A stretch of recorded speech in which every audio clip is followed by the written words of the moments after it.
Right. చూసాం ఇంతసేపు తెలంగాణ ముఖ్యమంత్రి రేవంత్ రెడ్డి గారు పత్రికా సమావేశం నిర్వహించారు. అది పవర్ పాయింట్ ప్రజెంటేషన్ ప్రగతి భవన్లో, ప్రజాభవన్లో జరిగిన పవర్ పాయింట్ ప్రజెంటేషన్. కాళేశ్వరంపై ఇచ్చిన పవర్ పాయింట్ ప్రజెంటేషన్లో భాగంగా నీటిపారుదల రంగంలో ఎవరేం చేశారు అంటే గతంలో ఉన్న కాంగ్రెస్ ప్రభుత్వం ఏం చేసింది ఉమ్మడి సమైక్య ఆంధ్రప్రదేశ్లో, ఆ తర్వాత వచ్చిన తెలంగాణలో గత 10 ఏళ్ళుగా కేసీఆర్ ప్రభుత్వం ఎలా తెలంగాణకు అన్యాయం చేసింది అని చెప్పే ప్రయత్నం చేశారు. తెలంగాణకి సమైక్యాంధ్రలో అప్పటి పాలకుల కంటే కూడా గత 10 ఏళ్ళుగా కేసీఆరే ఎక్కువ అన్యాయం చేశారు. అలా అన్యాయం చేసినందుకు కేసీఆర్ని 100 కొరడా దెబ్బలు కొట్టాలంటూ కూడా రేవంత్ రెడ్డి చాలా ఘాటైన వ్యాఖ్యలు చేశారు. ఈరోజు కాళేశ్వరంతో పాటు కృష్ణా గోదావరి నీటి జలాలకు సంబంధించి కాంగ్రెస్ నేతలు మొత్తం మంది దాదాపు కాంగ్రెస్ నేతలంతా కూడా వచ్చారు. వాళ్ళందరికీ పవర్ పాయింట్ ప్రజెంటేషన్ ఇచ్చారు. గత 10 ఏళ్ళుగా ఏం జరిగింది, తాము అధికారంలోకి వచ్చాక ఏం చేస్తున్నాం తెలంగాణ ప్రయోజనాల కోసం అనే దానిపై రేవంత్ రెడ్డి మాట్లాడారు.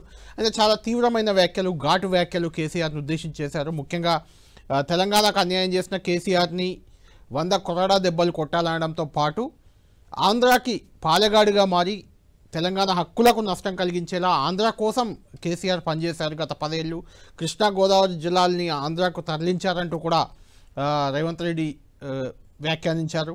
అంతేకాదు ఇదే విషయంపై చర్చించేందుకు అసెంబ్లీకి రావాలి, స్పీకర్కు లేఖ రాయాలి అంటూ ఎప్పటి నుంచో కాంగ్రెస్ మంత్రులు కోరుతున్నారు. తెలంగాణ మంత్రులు ఇప్పుడు రేవంత్ రెడ్డి కూడా అదే డిమాండ్ చేశారు. ఒకవేళ కేసీఆర్ రావడానికి ఏమైనా ఇబ్బంది ఉంటే తామ మంత్రులు ఫామ్ హౌస్కి వెళ్తారు, నన్ను రమ్మంటే నేను కూడా వస్తానంటూ కూడా సీఎం సవాల్ చేశారు. ఎర్రబెల్లి ఫామ్ హౌస్లో కేసీఆర్తో చర్చించేందుకు రెడీగా ఉన్నామంటూ ఆయన చెప్పుకొచ్చారు. మొత్తానికి రేవంత్ రెడ్డి చేసిన వ్యాఖ్యలు ఇప్పుడు బీఆర్ఎస్ ఏ రకంగా రియాక్ట్ అవుతుంది, ఏం చేయబోతుంది దీనిపై అనేది చూడాలి. మనకు ఫోన్ లైన్లో అందుబాటులో ఉన్నారు BRS party MLC Dasoju Shravan గారు. శ్రవణ్ గారు, మీరు చూసే ఉంటారు గోదావరి కృష్ణా నీటిపారుదల ప్రాజెక్టులు, కాళేశ్వరంకు సంబంధించి కూడా తెలంగాణ ఇరిగేషన్ మంత్రి Uttam Kumar Reddy power point presentation ఇచ్చారు. ఇందులో మంత్రులు, కాంగ్రెస్ నేతలు అందరికీ అవగాహన కల్పించే కార్యక్రమంగా దీన్ని తీసుకున్నారు. ఇందులో ఇప్పుడే రేవంత్ రెడ్డి గారు కూడా ఎండింగ్లో కంక్లూడ్ చేశారు సెషన్ని. ఈ సందర్భంగా మాట్లాడుతూ కేసీఆర్పై చాలా తీవ్ర వ్యాఖ్యలు చేశారు. సమైక్య పాలన కంటే కూడా గత 10 ఏళ్ళుగా కేసీఆర్ పాలనలోనే తెలంగాణ నీటి హక్కులు కోల్పోయింది. కృష్ణా జలాల్లో అధిక భాగం ఆంధ్రాకు తరలించారు. గోదావరి నీటిని కూడా ఆంధ్రాకు తరలించే ప్రయత్నం జరిగింది. తెలంగాణకు గత పాలకులు చేసిన అన్యాయం కంటే కేసీఆర్ ఎక్కువ అన్యాయం చేశారు. కేసీఆర్ని 100 కొరడా దెబ్బలు కొట్టాలంటూ కూడా ఒక కామెంట్ చేశారు. దాన్ని ఎలా చూస్తారు? నిజంగా తెలంగాణకు కేసీఆర్ అన్యాయం చేశారా? ఒకటి తెలుగులో ఒక సామెత ఉన్నది, చెల్లని రూపాయికి గీతలు ఎక్కువ అన్నట్టుగా చిల్లర మాటలు మాట్లాడే రేవంత్ రెడ్డికి కోతలు ఎక్కువ, అడ్డదిడ్డంగా మాటలు తప్ప ఆయన తెలంగాణకు 18 నెలలుగా ఒరగబెట్టింది లేదు, ఏమీ లేదు. 18 నెలలుగా పనిగట్టుకొని కేసీఆర్ గారి పైన దూషణకు పాల్పడడం తప్ప నిర్దిష్టంగా తెలంగాణ అభివృద్ధి విషయంలో కానీ, తెలంగాణ హక్కులను కాపాడటంలో కానీ, ఇచ్చినటువంటి ఒక వాగ్దానాలు అమలు చేయడంలో కానీ పూర్తిగా వైఫల్యం చెందినటువంటి ఒక చిల్లర అసమర్థుడు రేవంత్ రెడ్డి. ఆయన నోటి నుండి ఇంతకంటే గొప్ప మాటలు వస్తాయని చెప్పని నేను అనుకోవట్లేదు. సిగ్గు ఎగ్గు ఉండాలా రేవంత్ రెడ్డి గారికి మాట్లాడేటప్పుడు.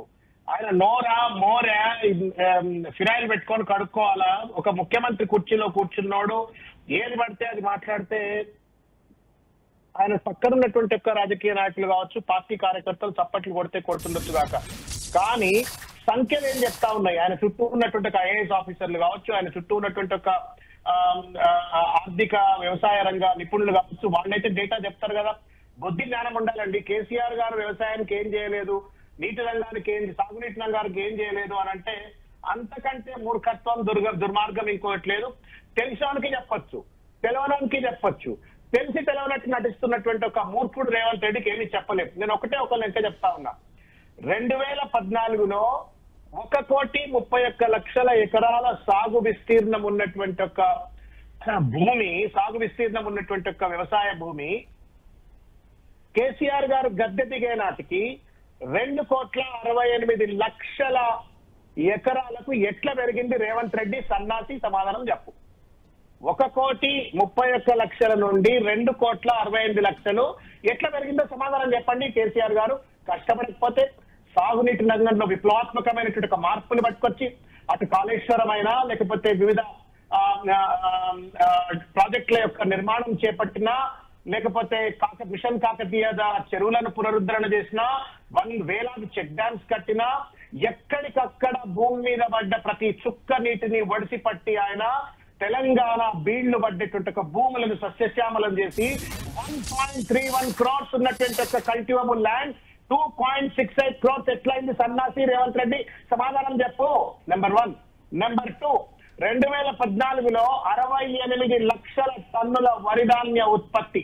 రేవంత్ రెడ్డి ఇనాల, రేవంత్ రెడ్డి చుట్టూ ఉన్న బజన కంపెనీ కూడా ఇనాల ఈ నెంబర్లు. 2014లో 68 లక్షల టన్నుల paddy production has increased up to 3,50,00,000 tons. బుద్ధి ఉందా? ఈ లెక్క నేను చెప్పట్లేదు, లేకపోతే ఏదో సృష్టించి చెప్పిన లెక్కలు కాబట్టి రేవంత్ రెడ్డి గారు అసెంబ్లీలో ప్రవేశపెట్టిన బడ్జెట్లలో తెలంగాణ శాసనసభలో ప్రవేశపెట్టినటువంటి లెక్కలు ఇంత స్పష్టమైనటువంటి లెక్కలు ఉన్న తర్వాత ఇంకా కూడా పరిగెత్తుకొని కేసీఆర్ గారి పైన చిల్లర మంత్రిగా మాట్లాడుతున్నారంటే ఇది కేవలం ఏనుగుపోతుంటే ఏం కుక్క మరిగినట్టు మరుగుతున్నారు తప్ప ఇంకొకటి లేదు. ఈ కుక్క మరుగులతోటి తెలంగాణ సమాజానికి ఏ రకంగా లాభం జరగదు. ఇవాళ మొదటిగా ఉంటే రేవంత్ రెడ్డికి దమ్ము ఉంటే, ధైర్యం ఉంటే చంద్రబాబు నాయుడుతో కొట్లాడాలి. కృష్ణా జిల్లాలలో దోపిడీ జరుగుతా ఉంది, గోదావరి జిల్లాలలో దోపిడీ జరుగుతా ఉంది. ఈ జరుగుతున్నటువంటి దోపిడీని అరికట్టాలంటే దమ్ము ధైర్యంతో నరేంద్ర మోడీతో కొట్లాడాలా, చంద్రబాబు నాయుడుతో కొట్లాడాలి? దోపిడీ చేస్తున్న చంద్రబాబు నాయుడు, పర్మిషన్ ఇస్తున్నటువంటి నరేంద్ర మోడీ, వీళ్ళిద్దరితో మాట్లాడమంటే అధికారం కోల్పోయి ప్రతిపక్ష పార్టీ నాయకుడిగా ఉంటూ ప్రజల పక్షాన, రైతుల పక్షాన నిన్ను ప్రశ్నించిన పాపానికి కేసీఆర్ గారి పైన 400 కొరట దెబ్బలు కొట్టాలా? నిన్ను కొట్టాల 420, 420 ప్రామిస్ ఇచ్చినటువంటి ఒక 420 రేవంత్ రెడ్డికి 420 కాదు 840 కొరట దెబ్బలు కొట్టాలి. ఇవాళ ఆల్రెడీ ప్రజలు కొట్టడానికి సిద్ధంగా ఉన్నారు. వచ్చే స్థానిక సంస్థల ఎన్నికలు కానీ, రేపటి రానున్నట్టు జూబ్లీ ఎన్నికలు కానీ కొరడా దెబ్బలు కొట్టడానికి సిద్ధంగా ఉన్నారు. ఏం భాష? శ్రావణ్ గారు ఇక్కడ ఒక పాయింట్ ఏంటంటే, మీరు చెప్పింది చాలా వాల్యూడ్ పాయింట్లు ఉన్నాయి, చాలా ఫిగర్స్ చెప్తున్నారు కదా. ఇదే అంశాన్ని చర్చించేందుకు అసెంబ్లీకి కేసీఆర్ రావాలి అని ఎప్పటి నుంచో కోరుతున్నారు కాంగ్రెస్ నేతలు. ఒకవేళ ఈరోజు కొత్తగా రేవంత్ రెడ్డి గారు మీకు ఒక ఆఫర్ కూడా చేశారు, కేసీఆర్ ఆరోగ్యరీత్యా కానీ ఇంకేదన్నా కారణంగా కానీ అసెంబ్లీకి రావడానికి ఇబ్బంది ఉంటే ఎర్రవెల్లి ఫామ్ హౌస్కి కూడా తన మంత్రుల బృందాన్ని పంపుతాను, ఒకవేళ కేసీఆర్ కోరితే ముఖ్యమంత్రిగా తాను కూడా అక్కడికి వస్తానంటూ కూడా మీకు ఒక ఆఫర్ ఇచ్చారు. మరి చర్చకు సిద్ధమా సార్? ఇప్పుడు కూట్ల రాయిదీ లేనమాట, ఏట్ల రాయిదీ ఇస్తుందట. సిగ్గు ఎగ్గు లేదండి ఆయనకు. ఇప్పటిదాకా ఎన్ని అసెంబ్లీ సెషన్స్ అయినాయి సార్?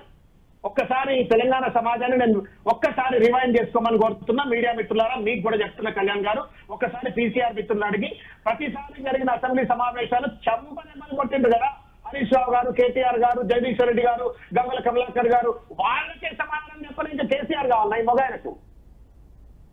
అసెంబ్లీలో హరీష్ రావు అడిగిన ప్రశ్నలకు, కేటీఆర్ అడిగిన ప్రశ్నలకు ఒక సమాధానం చెప్పడానికి కూడా ధైర్యం లేనటువంటి వాడు కేసీఆర్ కావాలని చెప్పని మాట్లాడుతున్నాడు. ఆయన ఉద్దేశం అంతా ఏంటి? కేసీఆర్ గారిని రెచ్చగొట్టాలా, కేసీఆర్ గారిని తూలనాడాలా? ఇంతకంటే ఎక్కువగా చిల్లరమల్లరగా మాట్లాడే రేవంత్ రెడ్డితో కేసీఆర్ చర్చ చేయడు. ఆయన ముఖ్యమంత్రి కాదు, రేపు ప్రధానమంత్రి కుర్చీలో కూర్చున్నా కుక్కతో గుండ్రాయి కడితే చక్కగా కాదన్నట్టుగా రేవంత్ రెడ్డి ముఖ్యమంత్రి పదవిలో కూర్చొని కూడా తన కుక్క తత్వాన్ని కోల్పోవట్లేదు. ఇష్టం వచ్చినట్టుగా కేసీఆర్ గారిని ఒక తెలంగాణ ఇచ్చినటువంటి ఒక తెలంగాణ జాతి పితను 14 ఏళ్లు తెలంగాణ ఉద్యమానికి త్యాగం చేసి తెలంగాణ పట్టుకొచ్చినటువంటి 10 సంవత్సరాల పాటు పర్ క్యాపిటల్ ఇన్కమ్ లో కానీ, జిఎస్డిపోలో కానీ, ప్యాడీ ప్రొడక్షన్ లో కానీ, డ్రింకింగ్ వాటర్ ఫెసిలిటీస్ లో కానీ, ఇరిగేషన్ ఫెసిలిటీస్ లో కానీ అన్ని రంగాలుగా తెలంగాణ అత్యంత అద్భుతమైన స్థాయిలో అభివృద్ధి పథకంలో పెట్టినట్టు నాయకులు పెట్టుకొని చిల్లరమల్లగా మాట్లాడుతున్నారు రేవంత్ రెడ్డితో. సిగ్గు ఎగ్గులేనోడు బుద్ధుడుగా మాట్లాడటానికి కేసీఆర్తో మాట్లాడడానికి ఎందుకు రాను? అయితే శ్రావణ్ గారు దాని గురించి కూడా రేవంత్ రెడ్డి గారు రియాక్ట్ అయ్యారు. క్లబ్బుల్లో, పబ్బుల్లో చర్చలకు తాను రాను, నన్ను చిరాకు పెట్టొద్దు, చిరాకు పెడితే ఇంకా ఏమైనా చేస్తాననే రకంగా ఒక వార్నింగ్ కూడా కేటీఆర్ అనే పేరు ఉచ్చరించకుండా ఇచ్చారు. దానికేం చెప్తారు? నేను మీకు ఒక విజ్ఞప్తి చేస్తున్న కళ్యాణ్ గారు, మీ ద్వారా నేను ప్రెస్ క్లబ్ అధ్యక్షుడు నాయుడు గారు, రవికాంత్ రెడ్డి గారు ఎవరున్నారో నాకు తెలియదు. మీరు ఇవాళ media has to take a call. Telangana media అందరికీ నేను విజ్ఞప్తి చేస్తా ఉన్నా, అన్బయాస్డ్ గా రేవంత్ రెడ్డి చేసినటువంటి comments are not an insult to BRS are not an insult to KTR. he is insulting the entire media. Press club అంటే అంటారు కదా, ఏదో ఉన్న అమ్మకు 50 అన్నట్టుగా రేవంత్ రెడ్డి పొద్దులేస్తే క్లబ్బులు పబ్బులు కాబట్టి ప్రెస్ క్లబ్ కూడా క్లబ్ అనుకుంటున్నాడు తెచ్చాడు. ప్రెస్ క్లబ్ పబ్ అనుకుంటారండి, ఎవరైనా క్లబ్ అనుకుంటారండి. ప్రెస్ క్లబ్లు అనేవి జర్నలిజానికి సంబంధించిన అంశం, ప్రెస్ కి సంబంధించింది ఆ క్లబ్ అనేది. దాన్ని అలా కంపేర్ చేయడం కరెక్ట్ కాదనుకోండి. అది క్లబ్ వేరు, ప్రెస్ క్లబ్ వేరు.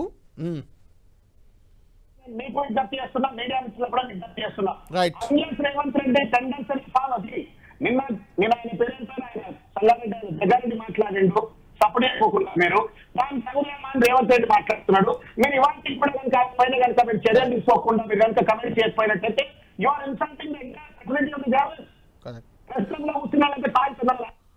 రైట్. థ్యాంక్ యూ శ్రావణ్ గారు.